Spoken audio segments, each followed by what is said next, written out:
In this tutorial, I'm going to show you how you can configure a profile for the ibaInSpectra expert module. As a basis, we're using the setup that we already configured in the tutorial for the ibaInSpectra expert module. There are two ways to access the setup for the profiles.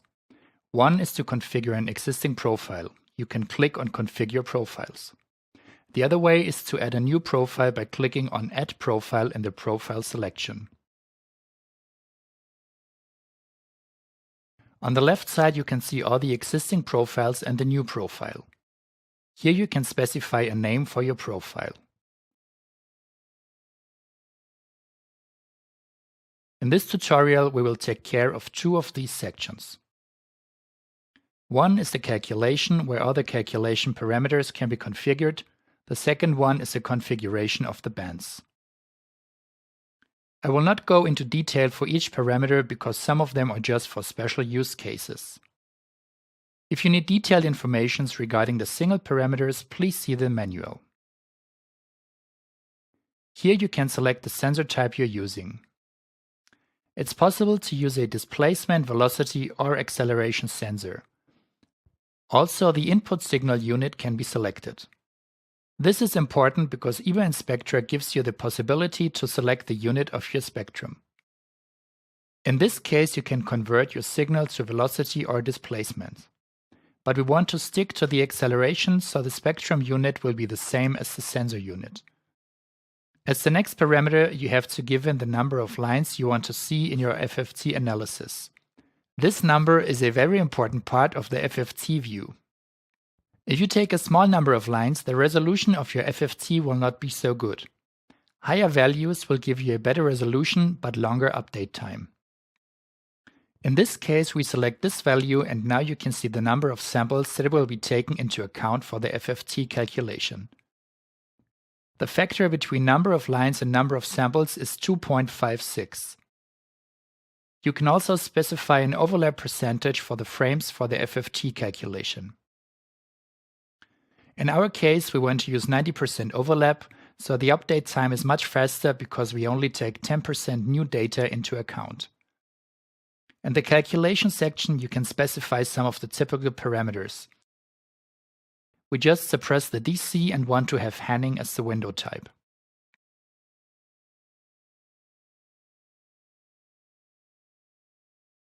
The next important point is the expression evaluation. Here you can specify the evaluation method you want to use for the expressions used in the bands and markers. Here we select average as method. These are all required configurations for the calculation part, and now we can move on and configure the frequency bands we want to analyze. For the first band, we set up a band with a center frequency of 165 Hz. We can also give it a name.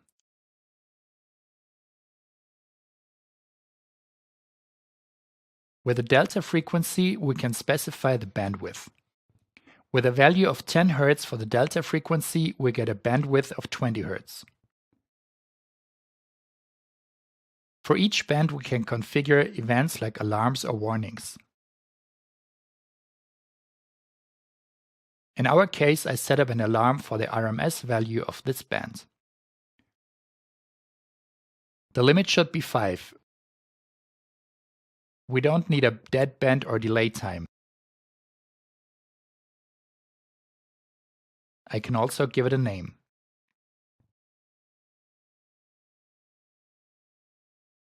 Make sure that the according checkbox is active.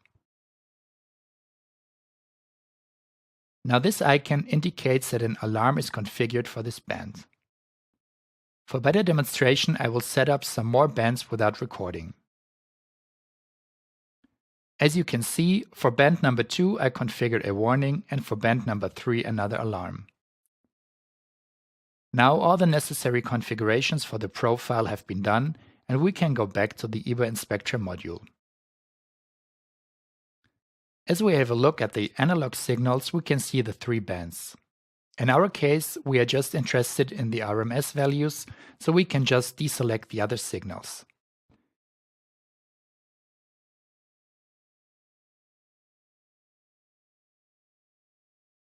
By taking a look at the digital signals, we can see that digital signals are generated for each event we have set up. Now we can apply our I/O configuration to the server.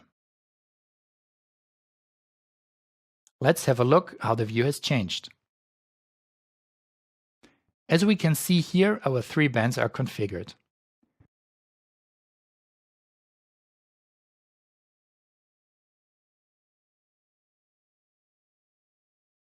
Now let's have a look at the signal tree.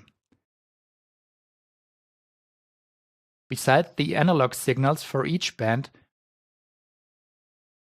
we also have digital signals for the alarms and warnings. To show this, I will open the RMS value for band 1 in the trend graph and also the alarm we've configured for this band. After starting the data acquisition again, we can see that our RMS value is changing. And every time it exceeds our setup threshold, we get a true value for our digital alarm signal.